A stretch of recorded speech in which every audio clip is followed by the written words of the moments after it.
नमस्कार, technical analysis course के इस 14th पार्ट में आपका स्वागत है। शुरुआत के कुछ लेक्चर से हम टेक्निकल एनालिसिस के पैटर्न्स को समझते आए हैं और अब हम इंडिकेटर्स की तरफ बढ़ेंगे। टेक्निकल एनालिसिस के कई सारे इंडिकेटर्स होते हैं, जैसे कि simple moving average, exponential moving average, MACD that is moving average, convergence, divergence etcetera. Indicators काफी इंपॉर्टेंट माने जाते हैं क्योंकि वो हमें ट्रेंड के बारे में बताते हैं कि उस पर्टिकुलर स्टॉक में अप ट्रेंड चल रहा है या फिर डाउन ट्रेंड चल रहा है और आगे कौन सा ट्रेंड आ सकता है। तो इंडिकेटर्स की मदद से आप उस पर्टिकुलर स्टॉक में बाय पोजीशन और सेल पोजीशन ले सकते हो। तो इंडिकेटर्स की मदद से आप ये पता कर सकते हो कि उस स्टॉक को आपको खरीदना चाहिए या फिर नहीं। साथ ही इंडिकेटर्स आपको एग्जिट के बारे में भी जानकारी देते हैं कि कब आपको शेयर को बेचना चाहिए। तो हम शुरुआत करेंगे मूविंग एवरेज इस इंडिकेटर से। दो तरह के मूविंग एवरेजेस होते हैं, सिंपल मूविंग एवरेज और एक्सपोनेंशियल मूविंग एवरेज। तो सबसे पहले सिंपल मूविंग एवरेज देखते हैं। एवरेजेस को तो हम सब जानते हैं। अब सिंपल मूविंग एवरेज मतलब वो एवरेज जो मूव होता है। तो अगर आप किसी भी स्टॉक का चार्ट देख रहे हो, फॉर एग्जाम्पल अगर आपको SBI that is state bank of India का 5 दिनों का सिंपल मूविंग एवरेज निकालना है, तो आपको SBI के जो पिछले 5 दिन है उनकी क्लोजिंग प्राइस का एवरेज निकालना पड़ेगा। चलो तो इसे प्रैक्टिकली करके देखते हैं। आज की तारीख है 17 अक्टूबर और अगर आपको 17 अक्टूबर को SBI का पिछले 5 दिनों का मूविंग एवरेज निकालना है, तो सबसे पहले आपको SBI के जो पिछले 5 दिन है उनकी क्लोजिंग प्राइस निकालनी पड़ेगी। और वो क्लोजिंग प्राइस आप मनी कंट्रोल या फिर किसी भी और वेबसाइट से निकाल सकते हो। तो यहाँ पर हम moneycontrol.com पर आते हैं और moneycontrol.com पर आकर SBI सर्च करते हैं, जिसके बाद ये इन्फॉर्मेशन आती है और ये चार्ट आता है। अब इस चार्ट में आप पिछले 5 दिनों की क्लोजिंग प्राइस आसानी से पता कर सकते हो। ऊपर यहाँ पर आपको शेयर की उस दिन की क्लोजिंग प्राइस मिलेगी। तो जैसे कि आप देख सकते हो कि 16 अक्टूबर को SBI की क्लोजिंग प्राइस 256.05 रुपीज़ थी। 15 अक्टूबर को SBI की शेयर की क्लोजिंग प्राइस 258.45 रुपीज़ थी। फिर 14 अक्टूबर को SBI की क्लोजिंग प्राइस 255.45 रुपीज़ थी। उसके बाद 13 तारीख संडे थी और 12 तारीख सैटरडे थी, इसलिए स्टॉक मार्केट उन दोनों दिनों के लिए क्लोज था। फिर हम आते हैं 11 अक्टूबर की तरफ।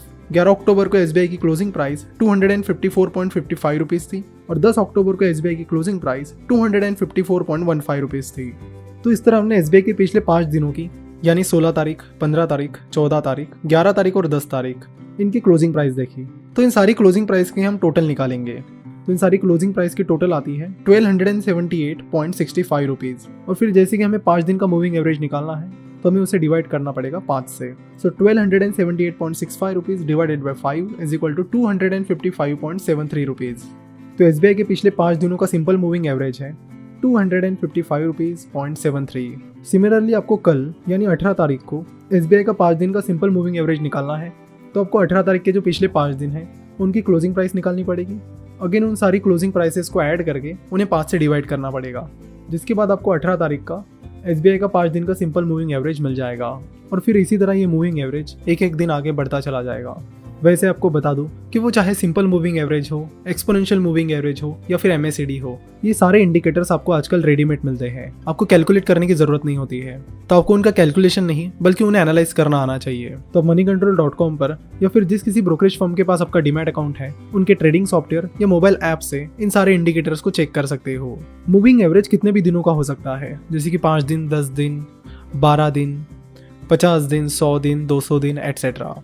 तो जो सबसे पॉपुलर मूविंग एवरेजेस है वो है 50 days moving average, 100 days moving average और 200 डेज मूविंग एवरेज। तो जैसे कि हमने देखा कि SBI का जो 5 दिन का मूविंग एवरेज था वो था 255.73 रुपीज़। तो ये मूविंग एवरेज हमें क्या बताता है? मूविंग एवरेज बताता है कि पिछले 5 दिनों में SBI का शेयर किस एवरेज प्राइस पर ट्रेड हो रहा था, जिससे आपको एवरेज प्राइस पता करने में मदद होती है।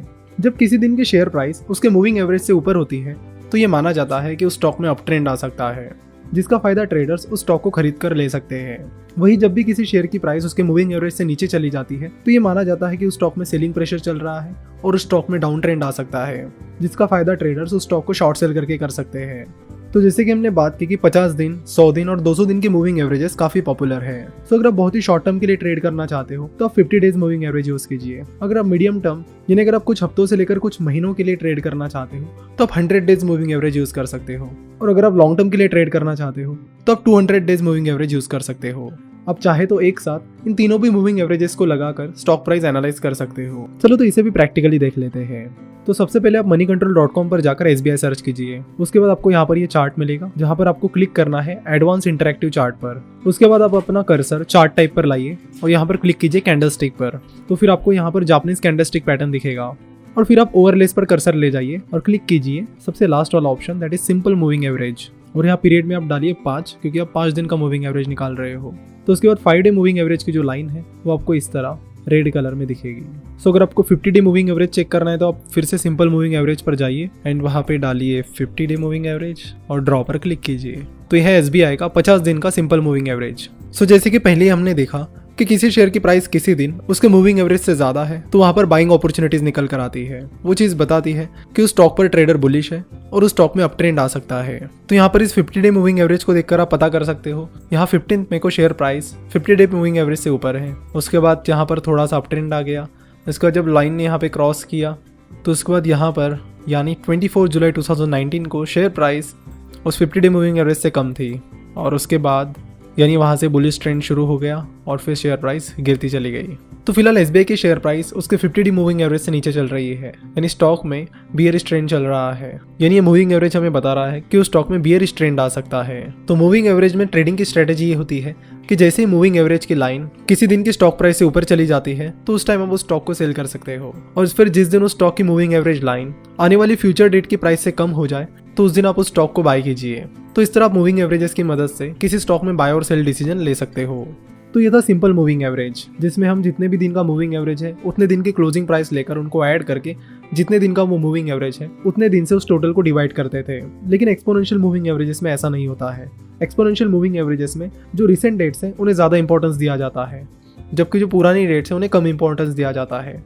जैसे अगर हमारा पुराना एग्जांपल लिया जाए तो एक्सपोनेंशियल मूविंग एवरेज में 16 अक्टूबर की क्लोजिंग प्राइस को सबसे ज़्यादा इंपॉर्टेंस दिया जाएगा। उसके बाद 15 अक्टूबर की शेयर प्राइस को इंपॉर्टेंस दिया जाएगा। उसके बाद 14 तारीख को ज़्यादा इंपॉर्टेंस दिया जाएगा। उसके बाद 11 और लास्ट में 10 तारीख को, यानी 10 तारीख को सबसे कम इंपॉर्टेंस मिलेगा, वही 16 तारीख को सबसे ज़्यादा इंपॉर्टेंस मिलेगा।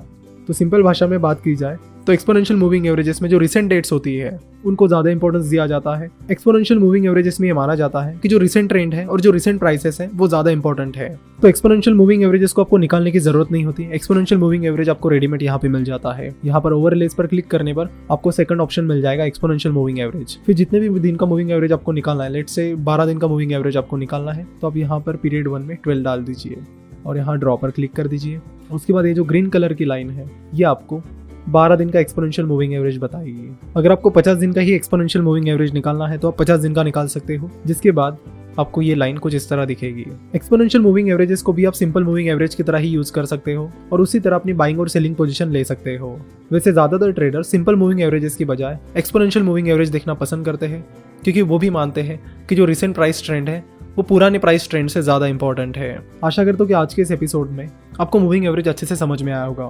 मूविंग एवरेज एक बहुत ही सिंपल इंडिकेटर है जो हमें क्लियर कट बता देता है कि कहाँ पर आपको बाइंग पोजीशन लेनी चाहिए, कहाँ पर सेलिंग पोजीशन लेनी चाहिए और आगे उस शेयर का ट्रेंड क्या हो सकता है। तो मूविंग एवरेज बहुत ही सिंपल और अच्छा इंडिकेटर है।